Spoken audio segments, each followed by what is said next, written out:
EPF pension minimum 3000 രൂപയായി ഉയർത്തണമെന്ന് provident pensioners association ജില്ലാ സമ്മേളനം ആവശ്യപ്പെട്ടു. കാഞ്ഞങ്ങാട് നടന്ന സമ്മേളനം തൃക്കരിപ്പൂർ MLA കെ കുഞ്ഞിരാമൻ ഉദ്ഘാടനം ചെയ്തു.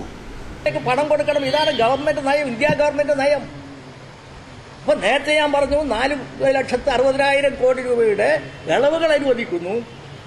അതിനു പുറമെ തൊഴിലാളികളുടെ ഫണ്ട് അത് സ്റ്റോക്ക് മാർക്കറ്റിലേക്ക് കൊടുക്കുന്നതിന് വേണ്ടി ടാക്സ് ഇളവ് ചെയ്ത് കൊടുക്കുന്നു. ഗവൺമെന്റ് ബഡ്ജറ്റിലുള്ളതാണ്. ഇങ്ങനെയുള്ള നയമാണ് നമ്മുടെ രാജ്യത്ത് സ്വീകരിച്ചുകൊണ്ടിരിക്കുന്നത്.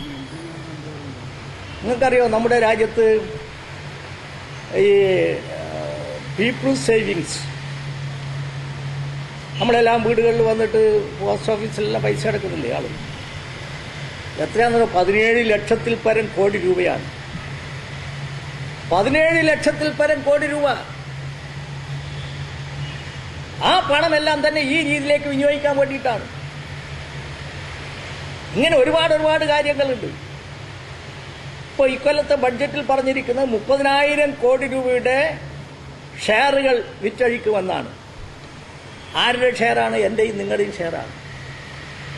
ഇന്ത്യ രാജ്യത്തെ പൊതുമേഖലാ സ്ഥാപനങ്ങൾ ആയിരക്കണക്കിന് കോടി രൂപ ഓരോ വർഷവും ലാഭമുണ്ടാക്കി ഗവൺമെന്റ് വികസന പ്രവർത്തനങ്ങൾക്ക് വേണ്ടി മുതൽ കൂട്ടുന്ന അത്തരം വലിയ വ്യാവസായിക സ്ഥാപനങ്ങൾ, ലാഭമുള്ള വ്യവസായ സ്ഥാപനങ്ങൾ, അതിൻ്റെ ഷെയറുകളാണ് 30,000 കോടി രൂപയുടെ ഷെയറുകൾ വിറ്റഴിക്കുന്നു. ഇതുവരെ അത് ജനങ്ങളുടെ പൊതു സ്വത്താണ്, സർക്കാരിൻ്റെ സ്വത്താണ്. അപ്പോൾ അതിൽ നിന്നുണ്ടാക്കുന്ന ലാഭം സർക്കാരിനാണ്.